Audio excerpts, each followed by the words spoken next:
The largest volcanic region on Earth is not in Africa or Japan, but under the ice of Antarctica.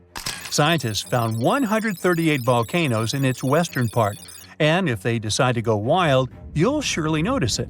They could melt huge amounts of ice that will move into the ocean, raise its level, and make our planet uninhabitable for humans. But before you pack your things to fly away to another planet, hear me out. Only 2 of the Antarctic volcanoes are officially classified as active now. And it would take a whole series of eruptions, decade after decade, to seriously impact the whole world. Mount Erebus, one of the 2 Antarctic volcanoes currently in action, proudly bears the title of the world's southernmost active one. It has been continuously erupting since at least 1972.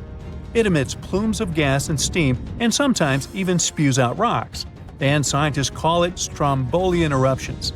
One of the coolest features is a lava lake in one of its summit craters, with molten material on the surface. Such lakes are rather rare because they need certain conditions to make sure the surface never freezes over.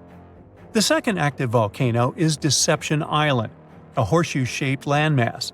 It is the caldera of an active volcano that last erupted over 50 years ago.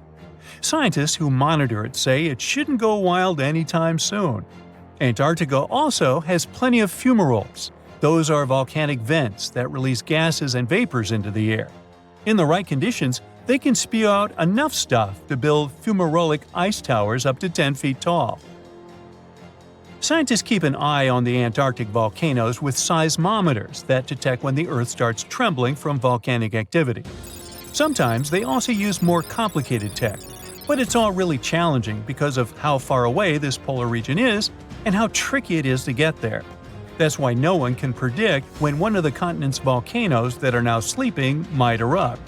We can guess what this waking up would look like if we analyze the events from nearly 20,000 years ago. So, shall we?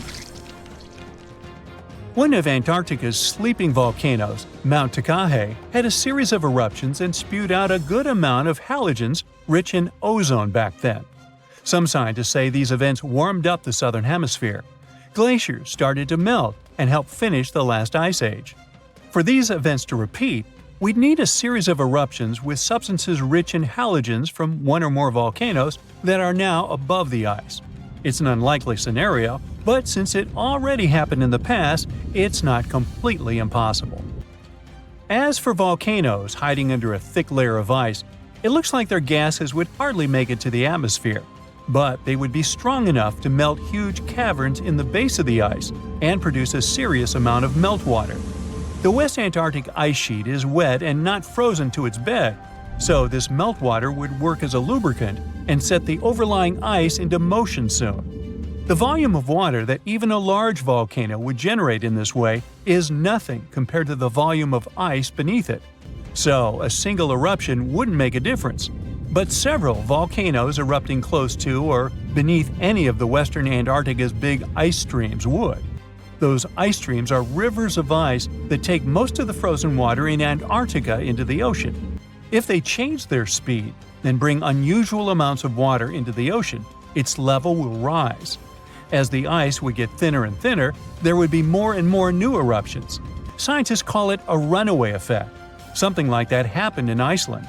The number of volcanic eruptions went up when glaciers started to recede at the end of the last ice age. So, it looks like, for massive changes, several powerful volcanoes above the ice with gases full of halogens need to get active within a few decades of each other and stay strong over many tens to hundreds of years. Antarctica stores around 80% of all the fresh water in the world, and if they melted all of it, global sea levels would rise by almost 200 feet. And then we'd have to look for a new planet to live on. But this again is an unlikely scenario. It's more likely that the eruptions under the ice will lubricate ice streams and seep water into the ocean, but it wouldn't be the end of the world. A super strong, super angry supervolcano could do it though, and it has already happened in the past.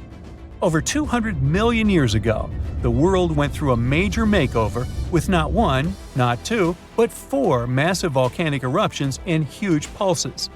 The supervolcano called Camp had been erupting over and over for 600,000 years, It all happened in Wrangell, a large chunk of land that used to be a supermassive volcano stretching across what's now British Columbia and Alaska.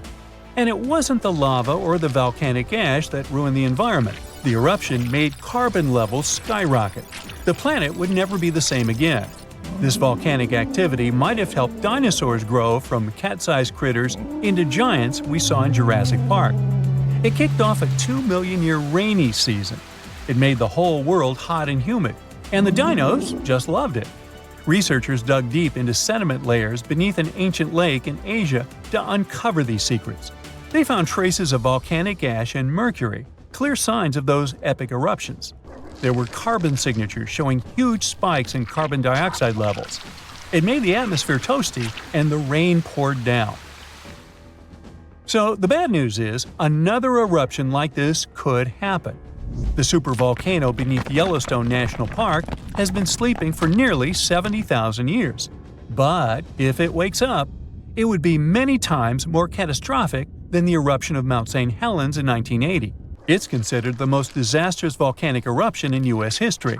It followed 2 months of earthquakes and injection of magma below the volcano that weakened and destroyed the entire north face of the mountain. The eruption column went 80,000 feet into the atmosphere and spread ash over 11 U.S. states and several Canadian provinces. The last Yellowstone eruption was 1,000 times greater than that. The ground above Yellowstone sits on a hot spot made of molten and semi-molten rock called magma. This magma stuff flows into a chamber beneath the park, about 4 to 6 miles down, making the ground puff up like a balloon.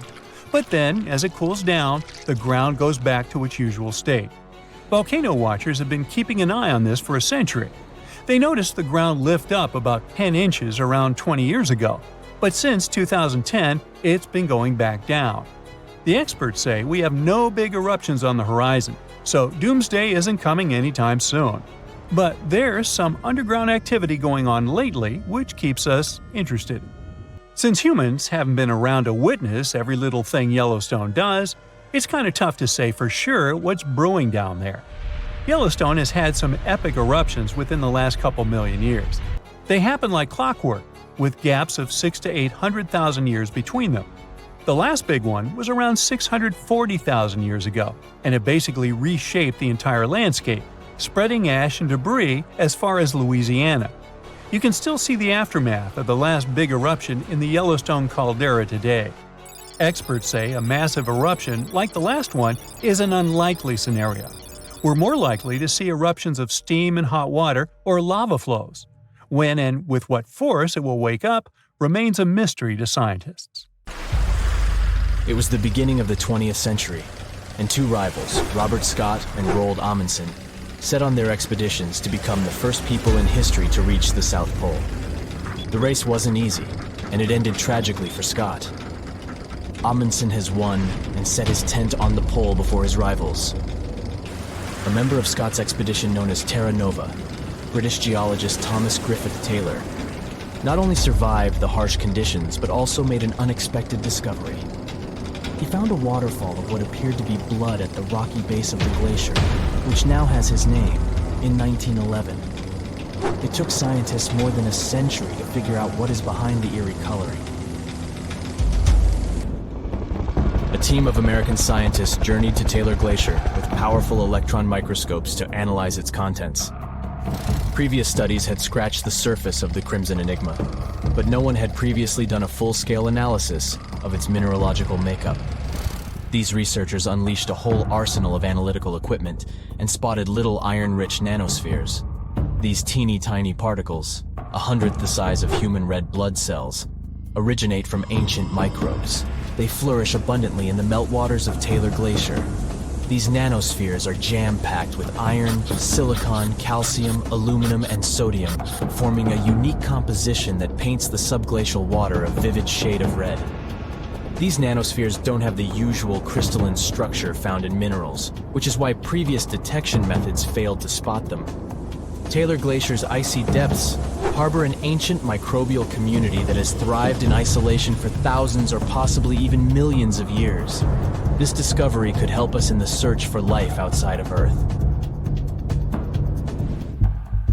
Dr. Ken Levy, a research scientist at Johns Hopkins University, has some impressive expertise in planetary materials and the analysis of Martian samples.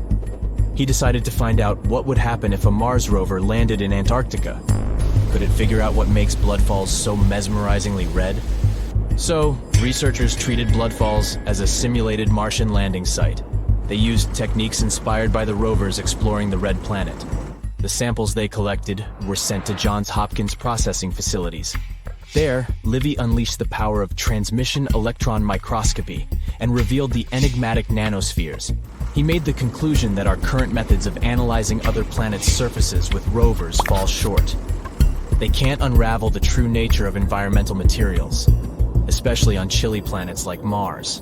These materials might be super tiny and non-crystalline, throwing off our detection methods. To truly grasp the essence of rocky planets, we'll need transmission electron microscopes. Strapping one onto a Mars rover isn't feasible yet, but it could mean a start of a new era in space exploration. Have you ever seen a waterfall on fire? Every February, when the stars align just right, Horsetail Fall in Yosemite National Park gets a sensational makeover. As the sun sets, its rays hit the waterfall at the perfect angle, transforming it into a blazing display of vibrant orange and red hues. We don't know exactly who and when discovered this natural miracle. The original valley dwellers may have known about it, but they kept it to themselves. It wasn't until 1973 that photographer Galen Rowell captured the first known photo of the waterfall, bringing it into the limelight. Since then, the Firefall has become a global sensation, spreading like wildfire on social media and drawing crowds from far and wide. This magnificent cascade draws hundreds of spectators every year, but they can only see the show under certain conditions.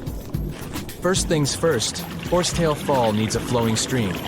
If there's not enough snowpack in February, the waterfall won't have enough water to create the magic. The temperatures must be warm enough to melt the snowpack during the day. If it's too chilly, the snow will stay frozen, and the fiery spectacle won't ignite. Second, we need a clear western sky at sunset. Those sunbeams need a straight path to hit Horsetail Fall and make it come alive. And since the weather in Yosemite is ever-changing, clouds can magically clear up just in time for the show. If all the conditions are just right, you'll witness the Yosemite Firefall in all its glory for about 10 minutes. The mystery of the sailing stones in California's Death Valley National Park has puzzled scientists for years. Heavy stones seem to have a mind of their own and move across Racetrack Playa, a dried-up lakebed. They leave behind a trail on the cracked mud. There were all kinds of theories to explain this phenomenon, from magnetic fields or dust devils, which are strong whirlwinds, to mischievous pranksters.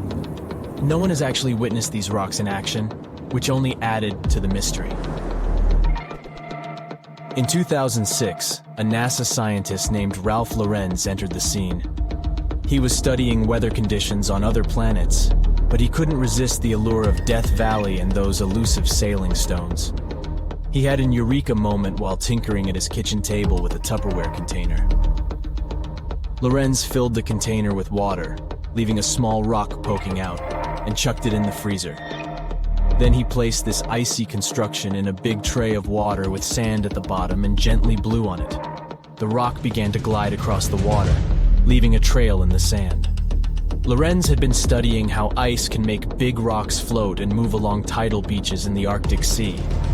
Applying this knowledge, he and his research team figured out that, under certain winter conditions in Death Valley, enough water and ice could form to make the rocks float across Racetrack Playa in a light breeze. And as they glided, they left their mark in the muddy terrain. The River of Five Colors, Cano Cristales in Colombia, has the unofficial title of the most beautiful river in the world. For most of the year, it looks like any other regular river. The real magic happens between the wet and dry seasons, when the water level is just perfect. This unique river floor is lined with a special plant, and when the conditions are right, it bursts into a dazzling display of colors. Think vibrant reds, stunning yellows, and lush greens, all mingling with the blue water. It's like stepping into a living rainbow with 1,000 shades in between. This phenomenal display only lasts for a few weeks, from September through November. During Columbia's wet season, the river flows too fast and deep, covering up the river floor and denying the plant the sunlight it needs to turn red. And in the dry season, there's simply not enough water to support the vibrant life in the river. So you have to catch it at just the right time. The reason behind Maldivian beaches glowing in the dark at night isn't a mystery, but it doesn't make them any less impressive. It happens thanks to the bioluminescent plankton. These tiny creatures are like little underwater disco balls, emitting a cool blue glow when they are agitated or on the move. Imagine walking along the shoreline and leaving behind glowing footprints. You can even take a night swim amongst these magical plankton. Researchers have discovered that their bioluminescence is actually a clever defense mechanism against predators. When these microorganisms flash their little blue lights, it disorients and surprises their attackers. The plankton produces this light using a chemical called luciferin. These enchanting plankton can appear at any time of the year. The best chances of seeing them in all their glowing glory are from June to December. During this period, there's a higher volume of plankton in the seas of the Maldives, creating the perfect conditions for a luminous show after the sun sets and the night sky takes over. You'll only witness the magic of bioluminescent plankton when tidal currents bring them close to the shore in large numbers. It's hard to predict exactly when this spectacular show will happen, so make sure to do your research and prepare to take photos with a high ISO to capture it, exactly like it looks in travel catalogs.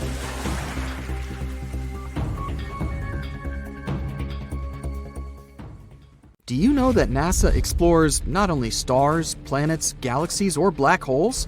Hard to believe, but yes. The agency also works on discoveries here on our home planet Earth. So what has NASA recently discovered? Is there life under the ice? While they were analyzing data recently, they discovered something unbelievable hiding under Antarctica's ice.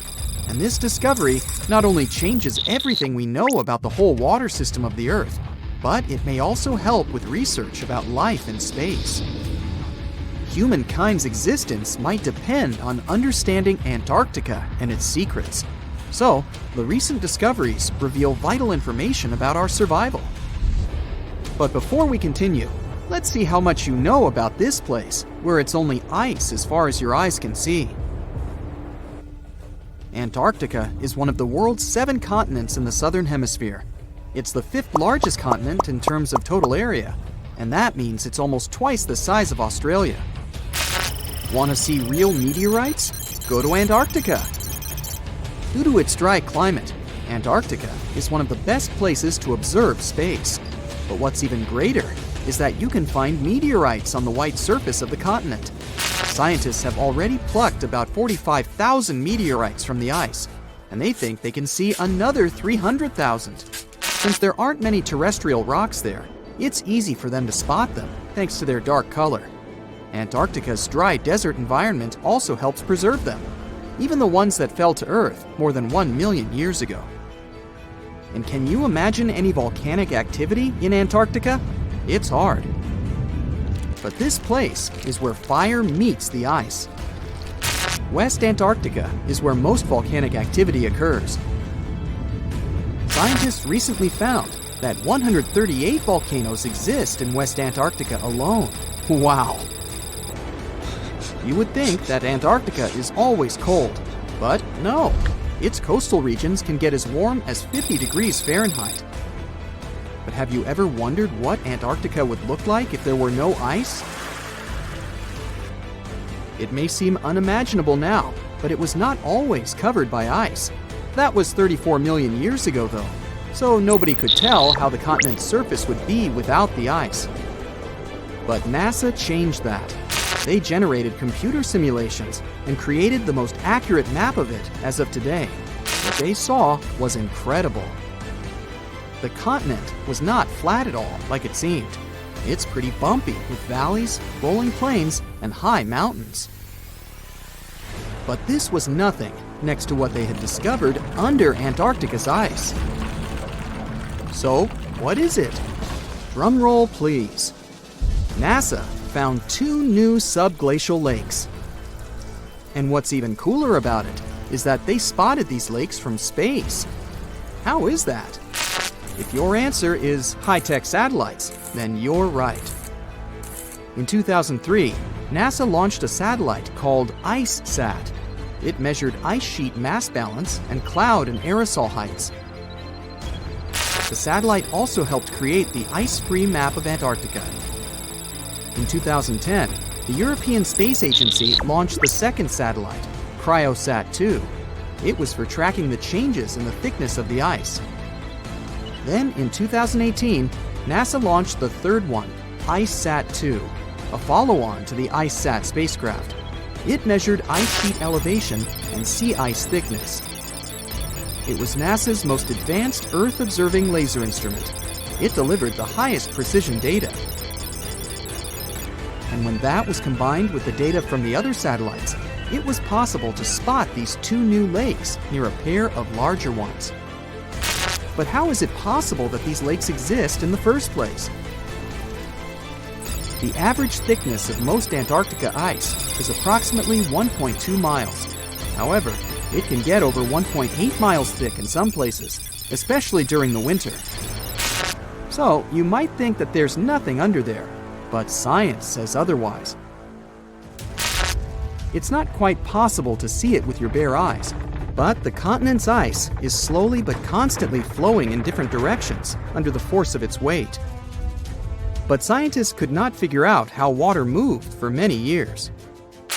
That started to change in 2007, when data gathered from the IceSat provided insight into what hides beneath the surface. They first discovered an entire network of meltwater lakes connected under Antarctica's fast-flowing ice streams, and there were hundreds of them. Scripps Institution of Oceanography glaciologist Helen Amanda Fricker figured that the elevation changes measured by IceSat happened because of the dynamics of these lakes. They did not hold meltwater statically. Instead, they were filling and draining continuously over time through a system of waterways. And as they did that, the ice above rose and fell. But where do they drain?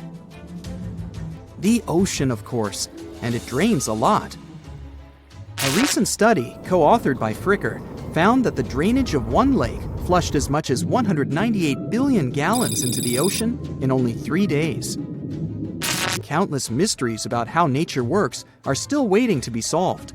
But finding the two new lakes will give scientists a better picture of how fast the Antarctic ice sheet will change as the climate gets warmer, and how this will affect global ocean currents and sea level rise. The filling and draining cycle of the lakes also cause the ice sheet to suffer cracks and crevices. So, the information they find from these new lakes will also give them a better understanding of the damage on the surface of the ice. They will also be able to assess how this filling and draining system influences the speed at which ice slips into the oceans and seas. And that means they can evaluate how the added fresh water may alter marine ecosystems. This discovery may also suggest whether life is under the ice. Wow! Scientists drilled through about 3,504 feet of ice and found that water samples taken from one of the lakes contained approximately 10,000 bacterial cells per milliliter. Such a high number of bacterial life is a good sign, because that means the icy waters might also support higher life forms, such as microanimals, and one of these new lakes might even be their home. But the most exciting thing is that the new lakes might help them understand whether life on other planets is possible. Scientists believe any life below the frozen surface of the planet Mars might follow the patterns seen in Antarctica's lakes. So, there is a possibility that they might find critical new information on the type of life that may have existed on the red planet. You wouldn't want to be there during the winter, though. The lowest temperature on Earth you can experience is negative 128 degrees Fahrenheit. In 2010, there was an even lower temperature of negative 135 degrees Fahrenheit, and you may feel this cold much worse due to the strong and dry winds. Did you know that the size of the ice surface on Antarctica also changes throughout the year? It's about 1.2 million square miles during the summer, but when it's winter, it grows to 7.3 million square miles. Yet, despite the change, it remains the largest piece of ice on Earth. Sorry, Arctic, you lose. Do you know these cute little penguins? Consider these animals the locals because there is no native population in Antarctica. It's a no man's land because no single country owns it. But do you know who really owns it? 5 different species of penguins, seals, and killer whales. Ha. Despite the continent's harsh conditions, you can visit it as a tourist for fishing and research purposes. Around 5,000 people reside on the continent during summer at research stations. But when winter comes, the number naturally drops down to 1,000. Antarctica's ice blanket makes up 70% of the world's freshwater reserves. Imagine what would happen if it melted. The global sea levels would be raised by almost 200. Meteorites rain down on Earth every single year. Almost 63% of the 69,268 meteorites scientists have officially recorded in the Meteoritical Bulletin database have been picked up from a polar desert. From where? Antarctica. It's technically a desert because it gets little precipitation. The continent receives an average equivalent of about 6 inches of water annually, mostly from snow. The interior parts are even drier. Not much action happens to meteorites there. Deserts are like safe storage closets for them, and it's easier to spot meteorites there. In total, there are around 42,000 meteorites in Antarctica. Most of them have been spotted since 1976. The Sahara Desert in Africa isn't far behind. Nomads and treasure hunters have discovered over 14,000 meteorites there, especially since 1995. Then there's the Arabian Peninsula, mainly Oman, where they've unearthed about 4,200 meteorites.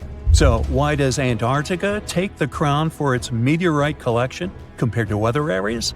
It's not because more meteorites land there. Statistically, they can land anywhere. Antarctica wins because it's great at showing off these space rocks. The icy environment keeps them in mint condition. The contrast between the ice and space rocks makes spotting meteorites easy. Plus, there are spots called meteorite stranding zones, where the geology, ice flow, and climate team up to gather meteorites. Here's the sci-fi part. Satellites help researchers find meteorites. They use these space gadgets to spot the best places to search. Some of these meteorites are ancient, like 1 million years old. Now, when you think about how many meteorites there are, it's a bit like a pie chart.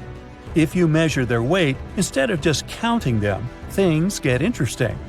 Antarctica's slice of the pie gets smaller.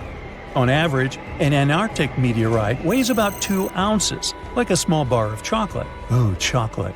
But in the Sahara, they've got all sizes, so the average is about 1 pound.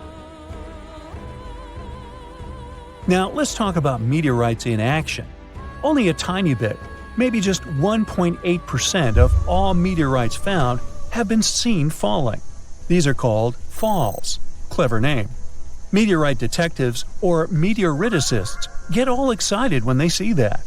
The other 98% are finds. Someone stumbled upon them without seeing the meteorite take its cosmic leap. So when we only look at the ones that fell from the sky, most are called stony meteorites. These are like regular fellas of the meteorite world, but there's also a special kind called iron meteorites, or just irons.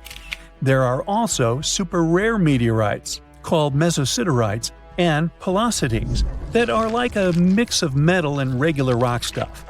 In places where humans live, like North America, people tend to find more iron meteorites than those that fell. That's because iron ones are usually bigger and more eye-catching. Farmers found some of these while they were working in their fields. Oh, surprise!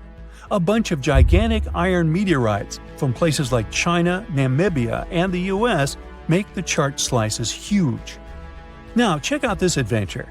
A group of scientists braving the crazy cold of Antarctica's icy desert to uncover some fresh meteorites found what they had been looking for. In fact, one of the meteorites weighed almost 17 pounds. The ones like that are pretty huge. Do they have an impact on Earth? Science says yes, they do. Meteorite impacts are more common than you think. About 17 meteorites smack Earth's surface every single day. Since most of the planet is covered with water, there are loads of places without people around. That's why these hits often go unnoticed. Most meteorites are just small bits zipping through our atmosphere anyway. By the time they touch down, they get tiny thanks to all the friction against the air. Not all meteorite impacts are wimpy. Some supersized ones have rocked our world. Remember when dinosaurs said bye-bye? Yeah, that might have been the fault of a huge asteroid. These meteorite hits are random, and they happen all the time. Scientists have uncovered evidence of a massive meteor impact even before the famous dinosaur wipeout. This impact is thought to have triggered the biggest extinction event in Earth's history.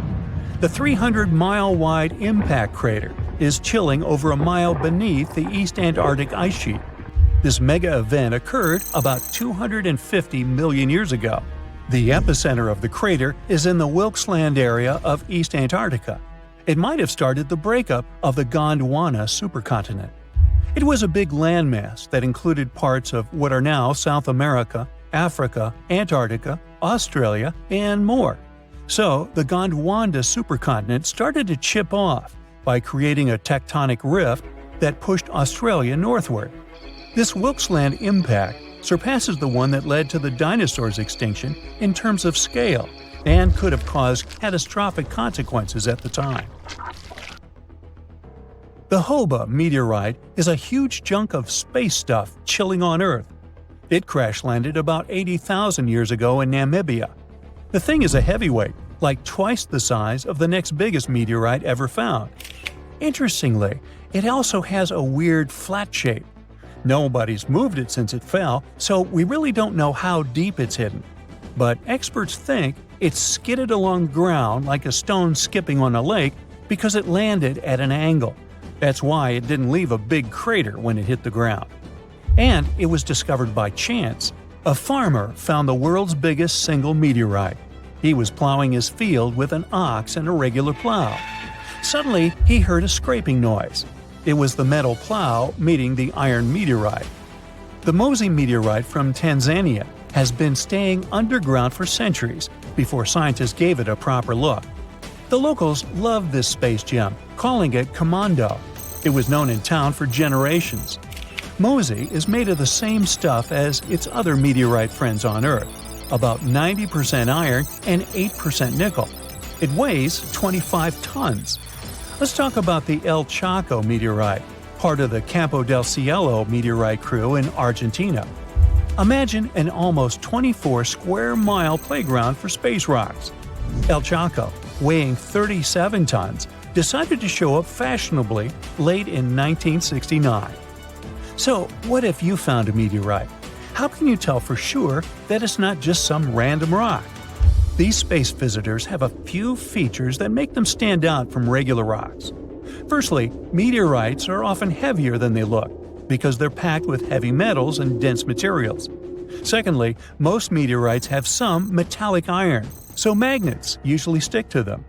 If you've got a rock that's not magnetic, try suspending the magnet from a string. The third clue lies in their unusual shapes. Iron-nickel meteorites aren't smooth and round. Stony meteorites usually have a thin, crispy crust on the outside. It looks as if their surface melted a bit while moving through the atmosphere. Sounds like pizza to me. Suppose these tips won't help on your quest. Then consider this. Light-colored crystals are not meteorites. Those pretty things, like quartz, are common on Earth, but they don't hang out on other planets or moons in our solar system. Do you know those bubbly holes in volcanic rocks or melted metal slag on Earth? Meteorites don't have those either. Plus, scratching a meteorite shouldn't leave a mark. But if you scratch a dense rock and get a dark or red mark, the rock contains minerals like magnetite or hematite, which meteorites don't usually have. If you suspect finding a meteor in your backyard or something, try these tips. Just remember, to be sure, you've got to give rocks and minerals a real-life look from experts. And if you see one falling towards you, always remember to duck.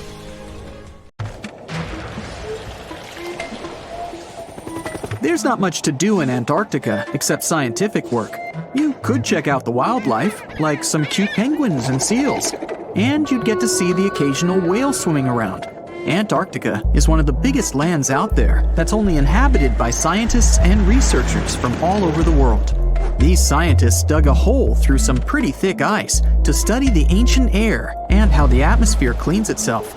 They used a special drill and dug a clean cylindrical hole 450 feet below the surface. Some of this ice can be up to 800,000 years old and is a good indicator of what the climate was like in the past. It's like checking out tree rings to determine how old a certain tree is, except it's more complicated than that. After the effortless digging, they decided to drop some ice to the bottom of the hole to see what would happen next. They heard some really unusual sounds.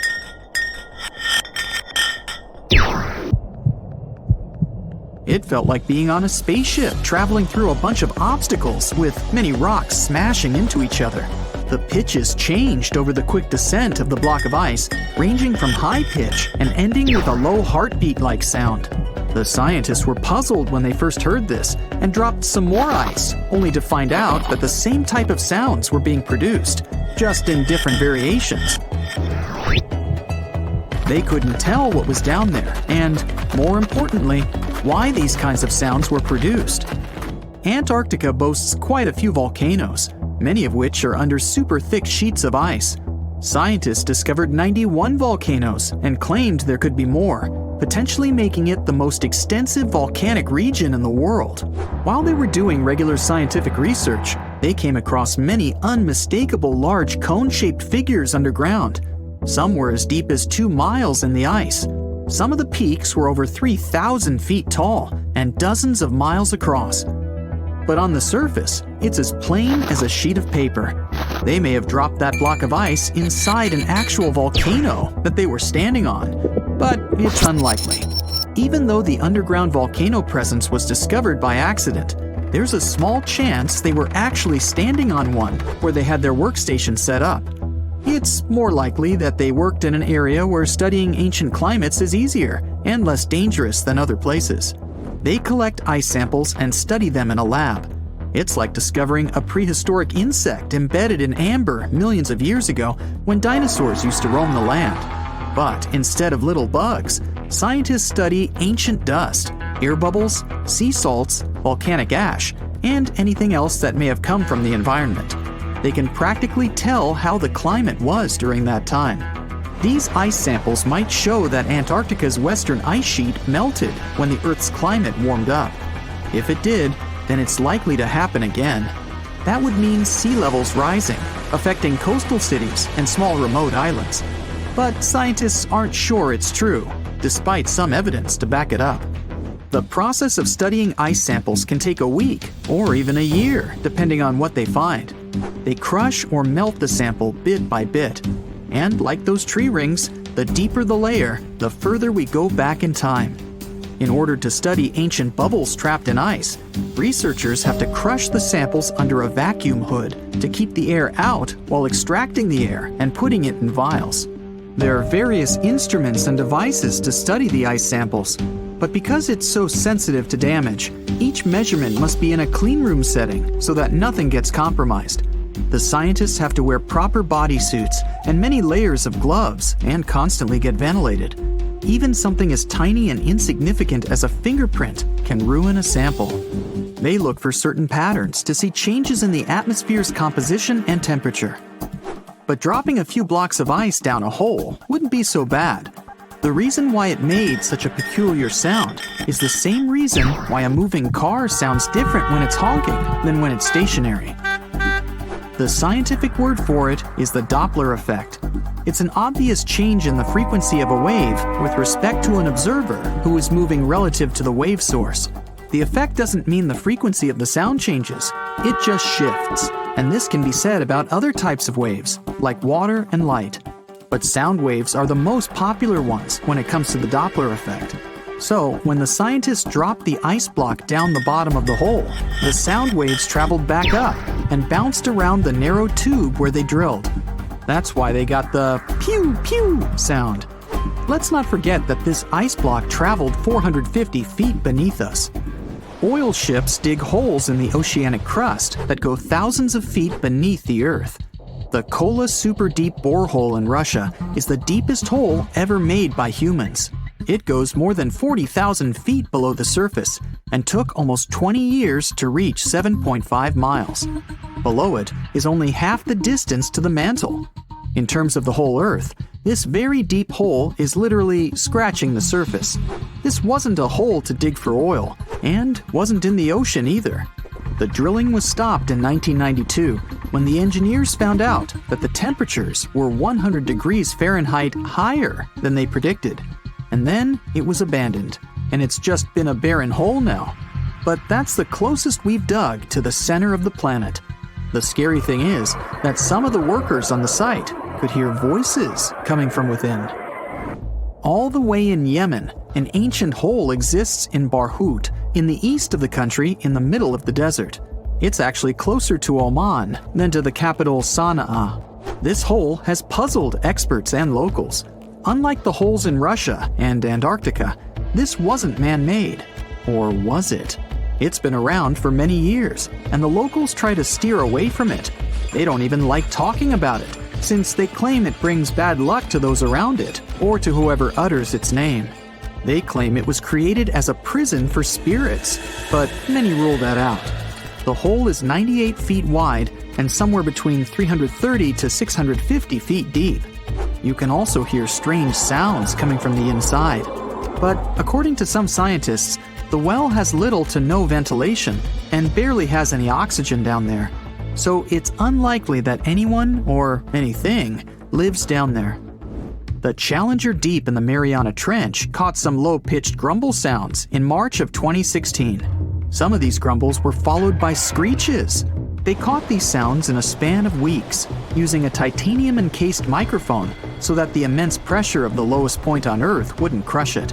They had to lower it slowly as well, since it's 1,000 times the atmospheric pressure at sea level. For 23 whole days, the microphone recorded typical sounds of whales passing by and boats sailing across from above, and even rumbles of nearby earthquakes, but they still couldn't determine what caused those initial sounds. The researchers couldn't understand if the noise from the bottom of the Mariana Trench was caused by humans or was natural.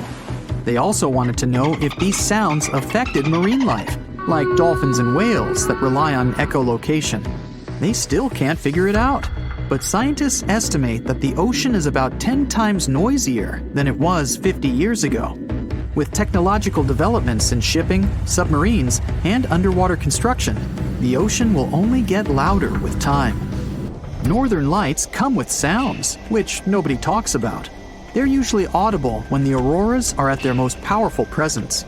Scientists were always puzzled as to what caused the faint popping and crackling, even though they were very far above us. They used some special microphones and found out that the sounds came just 230 feet above us, which is pretty low. They're caused by electrical charges gaining power in a specific region of the auroras. The electrical charges are disturbed by magnetic storms that fire up the northern lights. As a result, some tiny sparks are released into the atmosphere, causing the faint crackling and popping noise. Antarctica is the most remote continent on the planet. It has 90% of the world's ice, but it's considered a desert because the annual rainfall is only about 8 inches. You'd probably never think it was a desert if you look at it, since it's white and full of wildlife. But Antarctica is not only what it appears to be on the surface. There is so much hidden beneath it, and even above it. Atlantis has long been a mystery for humankind. Did it ever exist? And if yes, where was it located? One of the theories supports that the Atlantean civilization could have thrived and flourished in the Antarctic continent when it was still uncovered by ice. Due to the Earth's cyclical eras, this is the periods of ice and interglacial periods. It was believed that Antarctica was actually a tropical forest. And, well, a recent Google Earth picture found some interesting ruins, buried deep within a lake bed on the icy continent. It's unclear to which civilization these remains belong to, but some theorists believe that it could perfectly be Atlantis. And these frozen Antarctic lakes are holding much more under them. In the 1970s, scientists were surprised to find large lakes under the ice plaques in the frozen continent. Over 400 lake beds are believed to exist under layers of ice. Lake Vostok, for instance, the largest subglacial lake over there, is buried beneath 2 miles of thick ice. There are pristine blue ice caves hidden under there as well. The water in these lakes remains liquid due to the small levels of geothermal heat from the Earth's core. And some scientists believe that some lakes are around 15 million years old. Talk about the old days, huh? Now, amongst the unique phenomena that occur in the continent, let's say Antarctica is home to an extremely weird waterfall. The year was 1911 when Australian geologists wondered about the so-called blood falls. He was extremely puzzled by this red stream of liquid pouring from a small hillside amongst the Antarctic ice. After years of studying it, it was understood what caused the redness was the high iron content in the water. The last piece of the puzzle came when scientists discovered that there was an underground lake with water full of oxidized iron nearby, which was what caused the blood fall to exist in the first place. And speaking of puzzles, this image might be quite puzzling. After all, why on earth would anyone need to take cash to Antarctica? Well, a little history first. Back in 1956, the US founded McMurdo Research Station, which is the biggest science hub in the continent to date.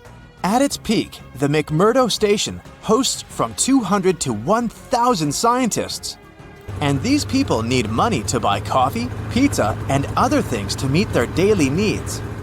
That's when Wells Fargo decided to install an ATM there. Oh, and they even set a Guinness World Record this way. The Wells Fargo ATM at McMurdo Station is the most southern one in the world. And it's the loneliest ATM in the world as well, as there isn't another one for hundreds and hundreds of miles. The freezing temperatures in Antarctica can make the continent hostile to human life. Actually, Antarctica is the coldest, driest, and windiest continent on our planet. The average temperature along the coast is around 14 degrees Fahrenheit, but as you head towards the Antarctic hinterlands, it gets even colder than that. The interior of the continent can register temperatures of around -71 degrees Fahrenheit. On the bright side, these freezing conditions can account for some mesmerizing phenomena, such as ice bubbles. These bubbles frozen inside some Antarctic lakes are bubbles of methane gas. The gas released from the melting of glaciers ends up freezing midway and makes for a beautiful and exotic scene. I guess methane never looked this pretty before, did it? A few years ago, scientists were taken aback by a giant hole the size of the Netherlands in one Antarctic lake. For scale, that's more or less the size of Lake Michigan. These holes are called polynyas, and they are a natural phenomenon in the continent. However, this one is the biggest scientists have ever seen since the 1970s. So you'll understand, polynyas are massive holes in a sea of ice.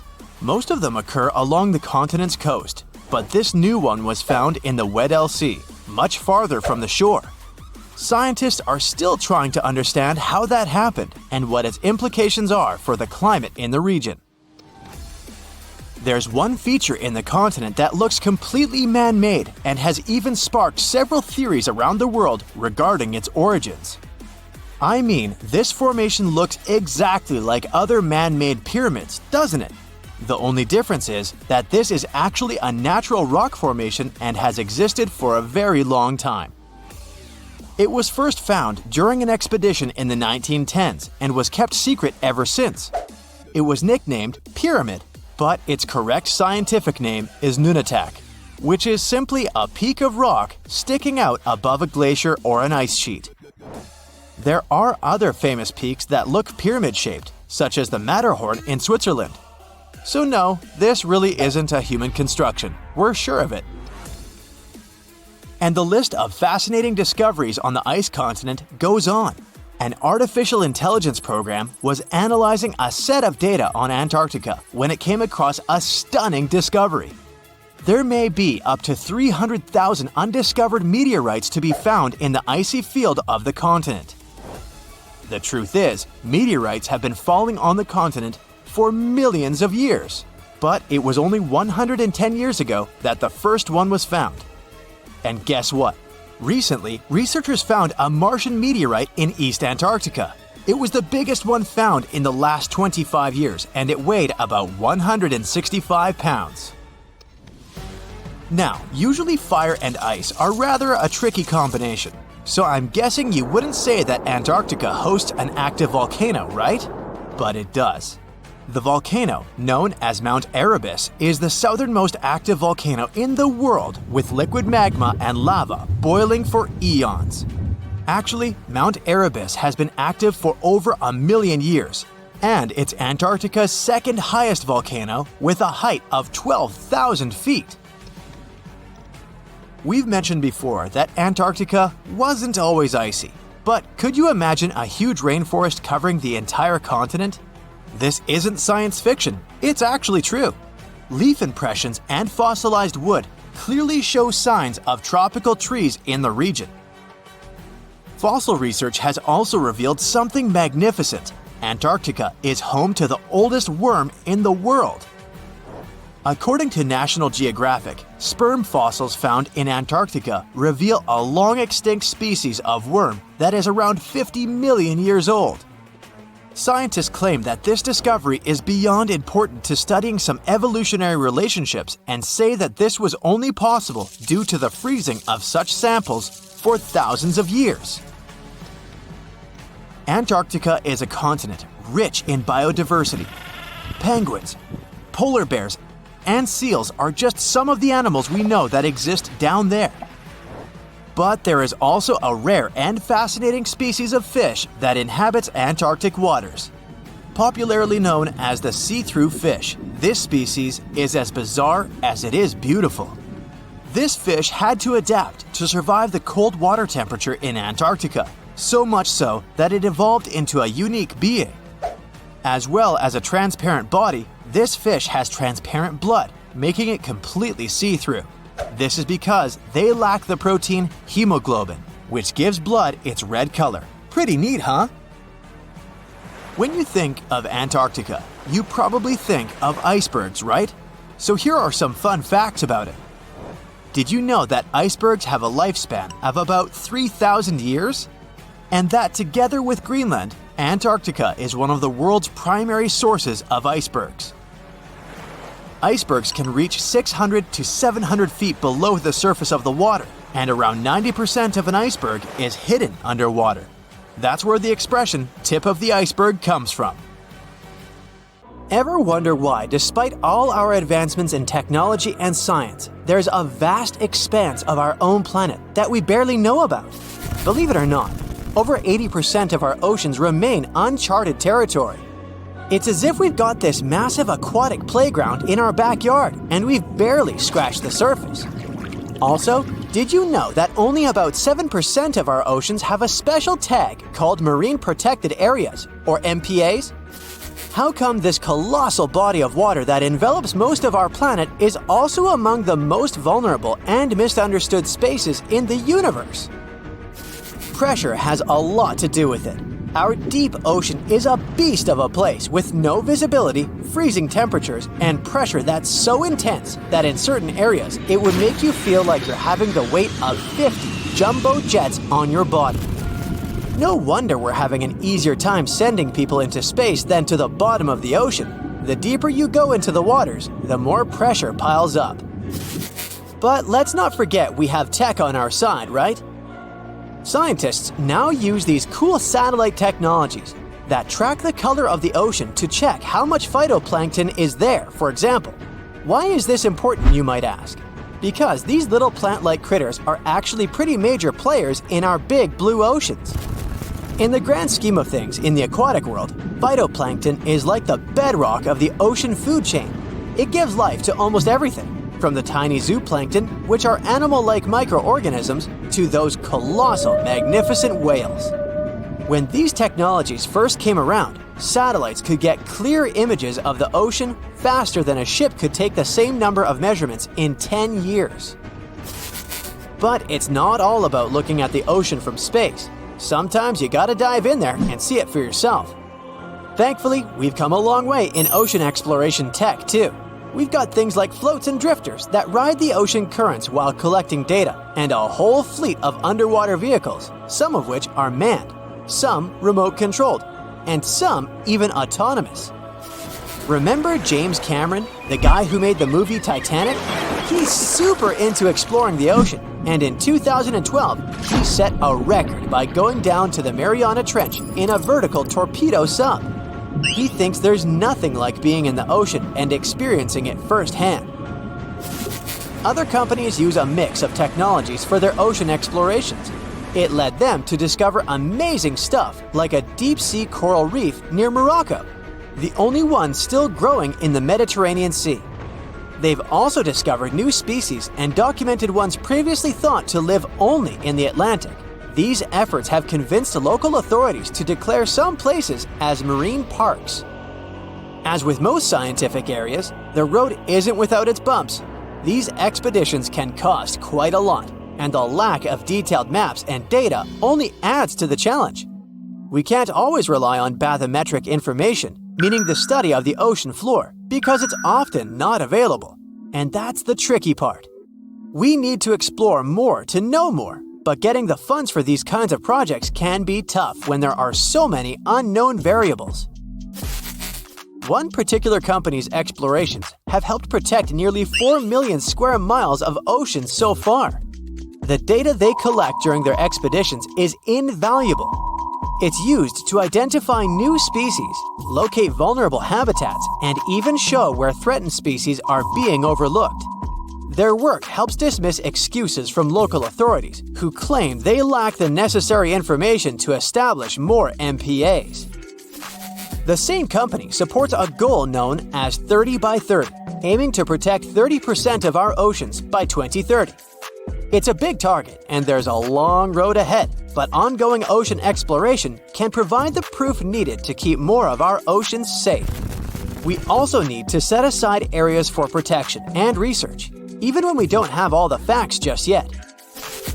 On that note, some cool scientists have recently stumbled upon a gigantic and mysterious world beneath the Pacific Northwest coast's ocean floor. The best part is, this massive realm of life is pretty much cut off from the rest of the world above, making it like a secret underground club that only the best microbiologists have access to. Picture an active city. Except the city is microscopic cracks in the basalt rocks of our oceanic crust, and its residents are microbes. These tiny creatures aren't like you and me. They don't rely on sunlight or the organic products of land and water ecosystems for sustenance. Instead, they thrive on chemical reactions with rocks and seawater. Scientists call this type of life chemosynthetic, which sounds complicated, but it basically means life sustained by chemical reactions. While this sort of life has been found deep in mines and around seafloor hydrothermal vents, the scale at which these creatures are found under the oceanic crust is unprecedented. It might even be the most extensive ecosystem on Earth.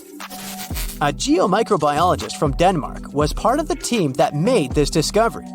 He claimed that over 50% of our planet's surface is oceanic crust, which is an average of 4 miles thick. Imagine the size of this chemosynthetic party happening down there. This discovery didn't happen overnight. Since the 90s, scientists have found weird tiny holes in the basalt rocks that make up much of Earth's outer crust. They seem like they might have been made by bacteria, but hey, there was supposed to be no life there. I mean, imagine trying to survive in a place that's hot, deep, dark, dense, and mostly devoid of the organic compounds we need for life. Yet, here they are.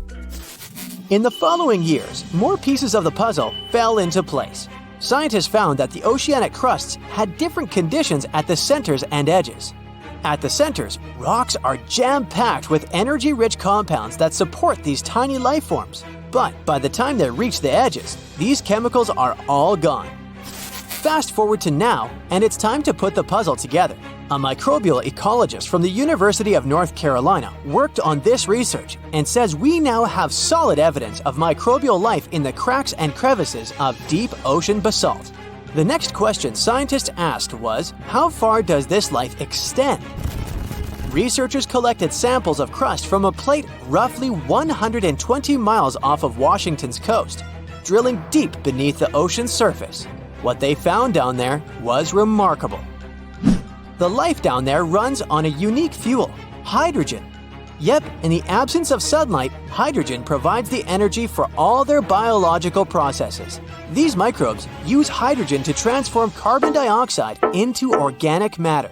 This matter and other byproducts, like methane, then fuel other organisms, creating a network of life.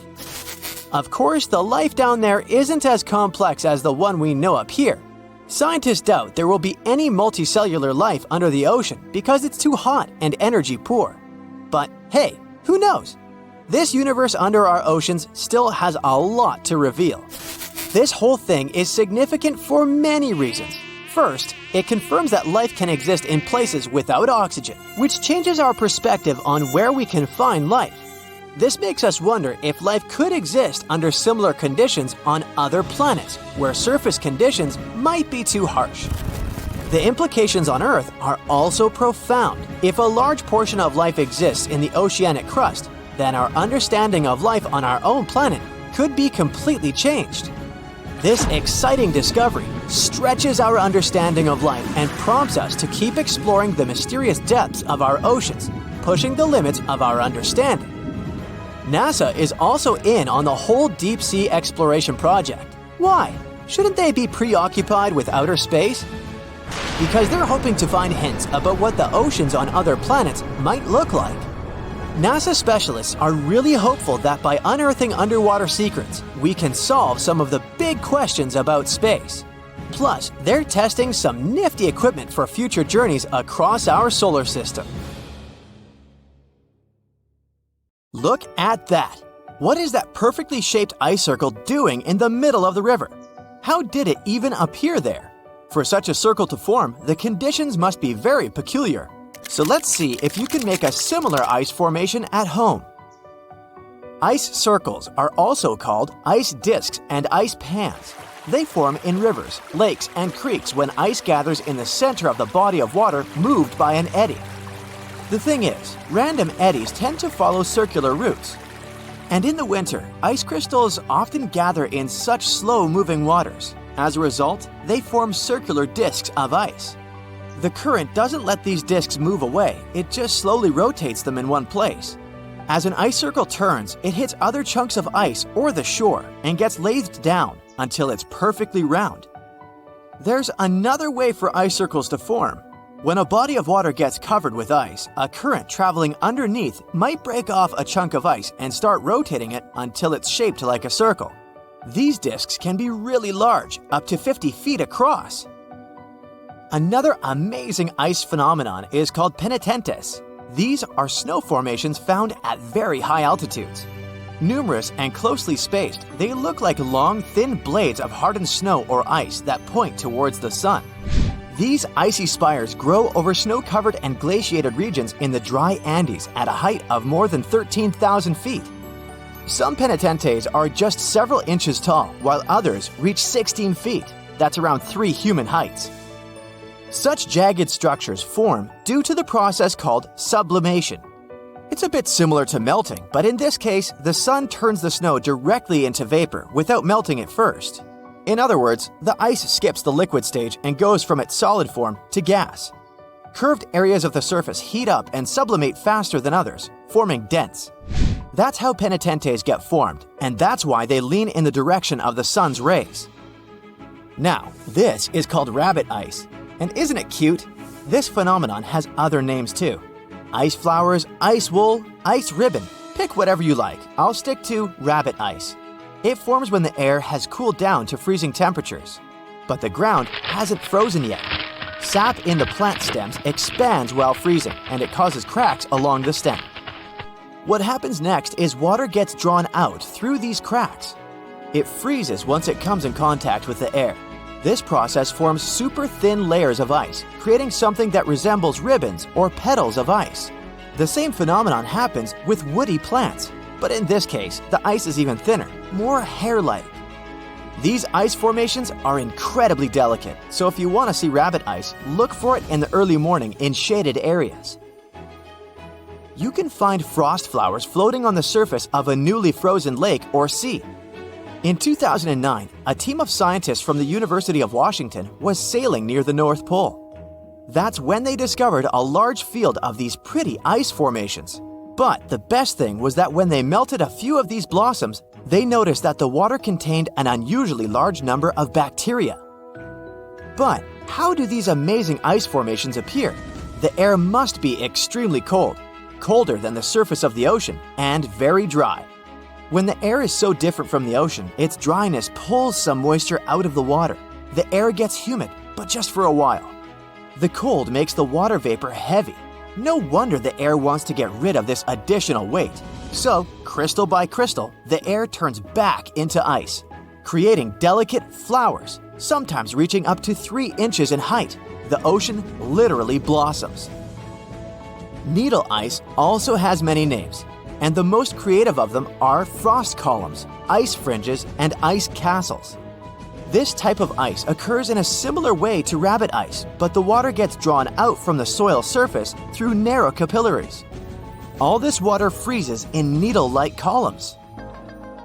At first sight, these formations look like baled hay, but made out of snow.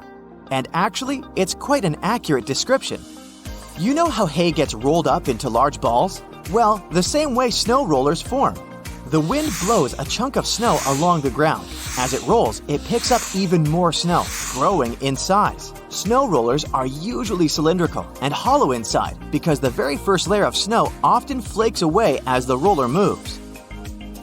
These snow formations can get up to 2 feet in diameter. They occur when the temperatures are near melting and there is a fresh layer of fluffy snow on the ground. Oh, and it shouldn't stick to the surface it lies on. Don't forget about the wind either. It should be strong enough to make the roller, well, roll, but not too strong to break it apart. These conditions sound rather precise. That's why snow rollers are so rare. But it's not only ice that creates amazingly beautiful things. Fire can do it too. Look at Pele's hair. These thin threads may look golden and pretty, but they're very dangerous to pick up. The wind sometimes catches small droplets of lava coming from active volcanoes. These droplets get carried miles away from the vent and are stretched into super thin glass wires, also called hair lava. Some strands can be as long as 6 feet. Have you warmed up yet? Then it's time to cool down again. On March 19, 2018, the inhabitants of Alabama had to run for their lives not to be hit by huge chunks of ice falling from the sky. It was the infamous hailstorm of Alabama, which caused millions of dollars worth of damage. After the hailstorm, it looked as if the place had been thoroughly trashed by savages. Broken shop windows, smashed car windshields, broken billboards, and holes in roofs. But what made researchers really excited was a hailstone found near the town of Cullman, Alabama. This softball-sized monster was more than 5 inches across and thus set a new state record. Now, look at these pretty bubbles. They're pockets of highly flammable and combustible methane gas. Trapped underwater, this gas forms psychedelic landscapes and stunning patterns. Typical for northern latitude lakes, such as Lake Abraham in Alberta, Canada, these bubbles appear when animal remains, leaves, and plants fall into the water and get consumed by bacteria. These bacteria later excrete methane gas. But don't fall for the beauty of this phenomenon. When spring comes, the ice melts and the methane bubbles start to fizz and pop in a most amazing fashion. But if you happen to light a fire in the area, everything may go boom. Imagine surfing a perfect wave when it suddenly freezes. Well, it sure sounds creepy. Luckily, such things don't happen in life, right? Wrong. You can see mind-boggling frozen waves in Antarctica. These waves occur when the ice gets compressed and the ever-increasing pressure squeezes the air bubbles out of it. As for the beautiful blue color, it's the result of the ice melting and refreezing. And a bonus for you, frozen Niagara Falls. In 2018, the legendary waterfalls, located at the border between New York State and Ontario, Canada, managed to shock everyone into silence. Tourists who arrived to admire the power of the roaring water were astonished to find Niagara Falls frozen. Jumping ahead of myself, the waterfalls weren't frozen per se, since such a feat is impossible for a mass of flowing water that huge, but microscopic water droplets that got airborne off Niagara Falls, as well as the mist, formed a crust of ice over the rushing water. As a result, you could be looking at the waterfalls and be sure that they were frozen. In reality, the water kept flowing, but it was hidden beneath the ice. We've all dreamed of visiting the Arctic and witnessing the natural wonders of polar bears frolicking on ice floes or the aurora borealis dancing across the sky. Well, sorry to break it to you, but you won't find any tourists flocking to Antarctica anytime soon. Why, you may ask? Let's dive into it. First off, where is Antarctica? It's located in the southern hemisphere, specifically at the South Pole. The Southern Ocean surrounds it, and most of the continent is covered by ice, making it one of the most remote and frigid places on Earth. Now, have you ever met someone who's visited Antarctica? Probably not. It's one of the least visited places on the planet, and only a handful of lucky explorers have seen its interior, which is mostly made up of glaciers and ice fields. But trust me when I say the wildlife and scenery are out of this world. Why shouldn't you travel to Antarctica? Well, for starters, the environment is incredibly fragile and can be easily damaged. Plus, there are no native human populations on the continent, so your travels would essentially be like visiting an uninhabited island. And let's not forget that it's also one of the most expensive destinations to travel to. Despite all that, Antarctica is not exactly guarded like a fortress, but there is an international agreement called the Antarctic Treaty. This treaty was negotiated to prevent any unwanted activity on the continent and bans some forms of testing done there by member states. But the primary reason we can't just waltz into Antarctica is that it has a delicate ecosystem that needs protection. The treaty states that Antarctica should be used for peaceful purposes only and should be free from any human activity that could harm the environment. Scientists are still learning about the continent's unique ecosystem, and our activity and machines could disrupt the delicate balance that exists there. If you're still itching to go to Antarctica, getting permission isn't exactly a walk in the park. U.S. citizens, for example, need to complete a special form and send it to the Office of Ocean and Polar Affairs. And once you're there, you'll need to follow some strict guidelines to protect the environment, like not disturbing any wildlife or taking souvenirs like rocks, plants, or animals. Now, technically, can you live in Antarctica? While there are no laws banning people from living there permanently, it's a very inhospitable environment and unsuitable for human habitation. Temperatures can reach negative 76 degrees Fahrenheit and below, making it nearly impossible for anyone to survive without the proper equipment and experience. Plus, the nearest piece of land is over 1,000 miles away, making any inhabitants completely cut off from the rest of the world. Who knows? Maybe one day we'll get the chance to visit this unique and fascinating continent. But until then, let's admire it from afar. Let's now talk a bit about the discovery of Antarctica. Unlike other places that were already inhabited, Antarctica never had a native human population. Ancient Greek philosophers had an idea about the continent and called it Antarctos, meaning opposite the bear. The bears it refers to are not the polar ones though, but rather the Great and Little Bear constellations, which are only observable in the northern hemisphere. As a result, the term signifies the opposite of the land of the bear. Whaling and sealing voyages in the late 1700s and early 1800s would venture further south when rounding Cape Horn at the tip of South America. It was known that going further south often meant stronger winds, but also the risk of hitting floating ice of all sizes and of winds and seas that could prove dangerous to the ship and crew. Captain James Cook was the first to cross the Antarctic Circle on January 17, 1773, in the Ross Sea region. He reached a point further north a year later, and though he didn't sight land, he came to within 50 miles and saw deposits of rock held in icebergs, indicating that a more southerly land existed. The first sighting of Antarctica is widely acknowledged to have taken place in January of 1820, during the voyage of 2 ships under the command of Captain Fabian Gottlieb von Bellingshausen, as part of a 2-year exploratory expedition around the world to discover new lands. The captain's ships were the first to have crossed the Antarctic Circle since Cook. The first undisputed landing on Antarctica didn't happen until much later, on January 24, 1895, at Cape Adare during the whaling voyage of the ship Antarctic, led by Henrik Bull. A small boat with 6 or possibly 7 men on board rowed ashore during calm conditions. You might not believe it, but Antarctica is actually a desert. With all that ice, you'd think it'd be like a winter wonderland with snowball fights and hot cocoa all day long. When we think of deserts, we picture camels and cacti and people struggling to find water. But in Antarctica, it's a whole different story. The struggle isn't to find water, it's to find anything that's not covered in ice. And the average rainfall has been just over 0.4 inches in the past 30 years. That's like a few drops of rain compared to what we're used to. So technically, it's not the dunes or sizzling heat that makes a desert, well, a desert. It's the lack of precipitation. But don't worry, if you ever find yourself lost in Antarctica, you won't have to worry about getting thirsty. Just make sure you bring a jacket and some mittens, because it's cold enough to make you into a popsicle.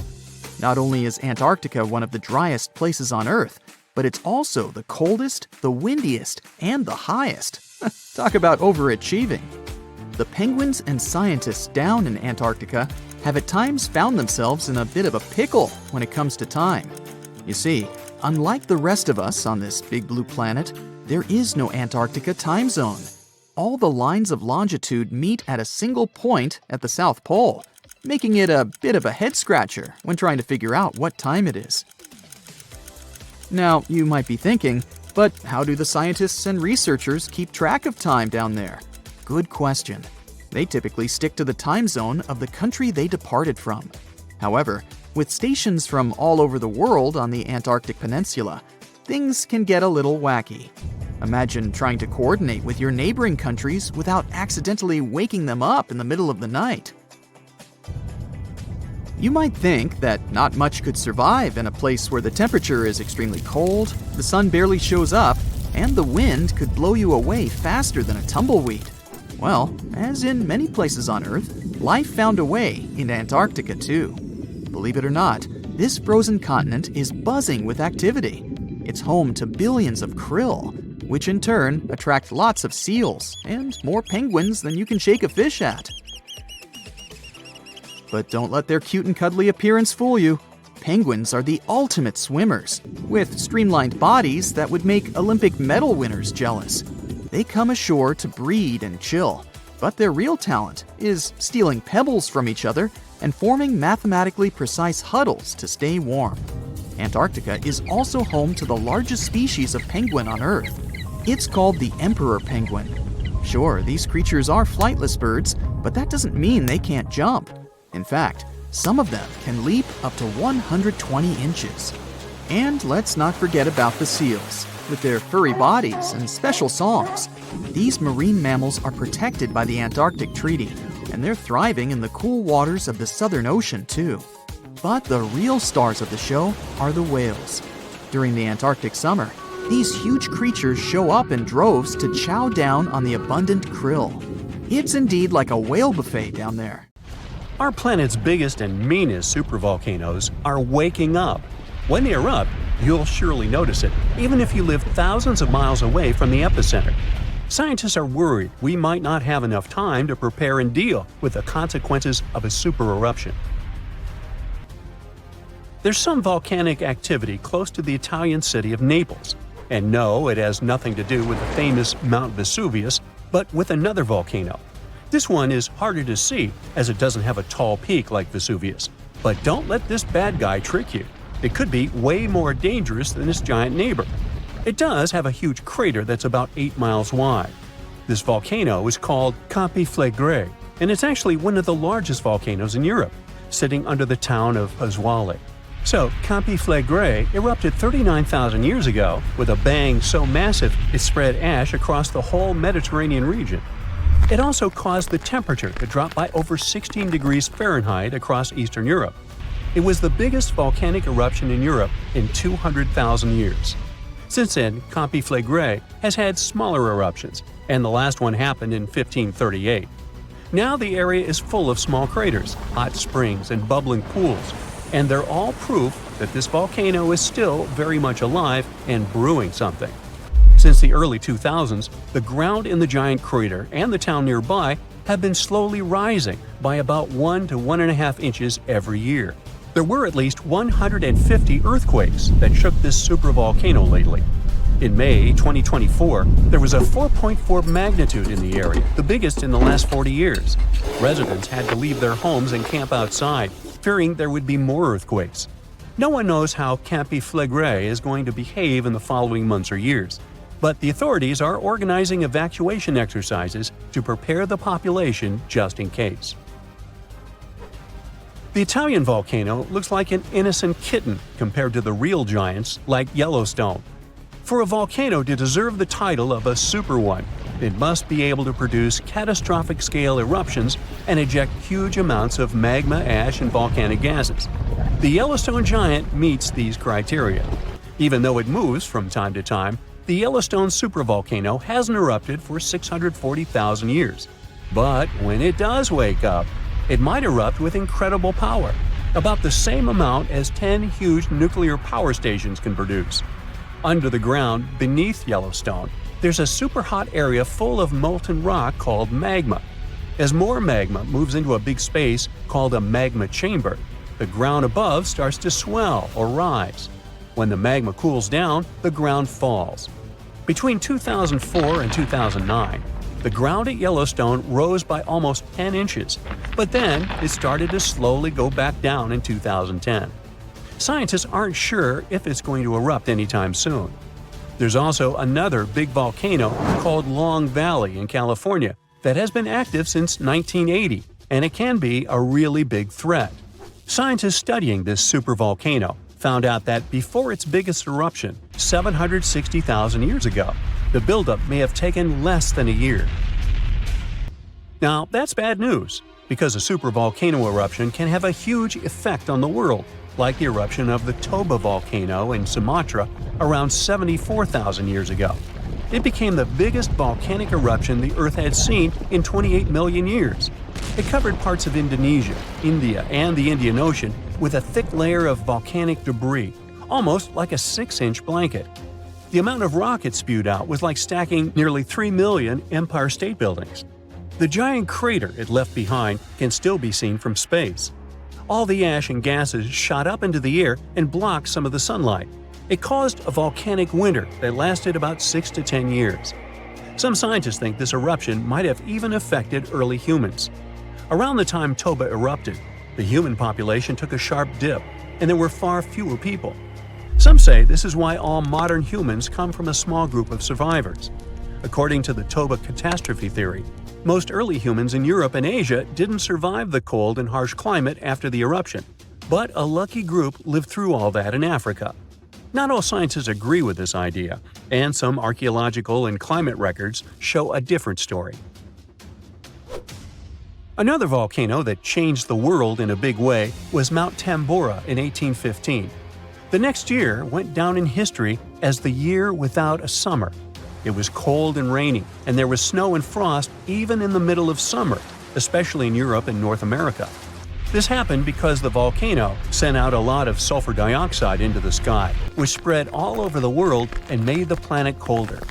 When Tambora erupted, it caused huge tsunamis that smashed homes and took the lives of around 10,000 people. Afterward, about 80,000 more people passed away because of the consequences the eruption had caused in the world. The cold weather ruined crops, so food became really expensive. And because horses were the main way people traveled, the cost of oats that they ate went way up too. Some people even think this led to the invention of the bicycle in 1817. as a new way to get around. The eruption made the Earth colder for about 3 years. Now, even though the Tambora eruption was so powerful, Krakatoa, another volcano in Indonesia, stole the show when it erupted in 1883. It was just easier to spread information about it through telegrams and photos. Its final blast was the loudest recorded sound in history, and people could hear it on 10% of the entire Earth's surface. The eruption started a tsunami, with waves about half as tall as the Statue of Liberty. Now, if we only had 12 months to prepare for a supervolcano eruption, it would be really hard to store enough food and get ready. But don't panic just yet. Supervolcano eruptions are very rare, and the last one happened 26,500 years ago in New Zealand. Scientists think that a super eruption happens once every 100,000 years on average. But the sad part here is that the Earth doesn't follow a perfect timeline. There could be clusters of super eruptions with shorter gaps between them and then longer quiet periods. Since there have already been 2 super eruptions in the last 100,000 years, there's always a chance one could happen again sooner than we expect. Plus, although there are places like Yellowstone and Long Valley where we expect volcanoes to erupt, there are less obvious possible hotspots. In Chile, there's a volcano called Laguna del Maule that has erupted in the past and left behind a huge crater. Over the last 20 years, the ground there has been swelling really fast, rising up to almost 1 foot a year. Some people are worried that this could be a sign of a big eruption coming. But scientists say there's not enough magma yet to cause a super eruption. In Bolivia, the Juturancu volcano is also acting up. It's part of a group of volcanoes that have caused super eruptions in the past. Since the 1960s, the ground around Juturancu has been lifting, but the last eruption was 250,000 years ago. Even though the magma might be rising, it's not enough to worry about just yet. The chances of a super eruption happening during our lifetime are 1 in 1,400, which is pretty low, so you don't need to worry too much. But just like someone wins the lottery every week with very small chances, a super eruption could happen sometime in the future, and when it does, we'll need to be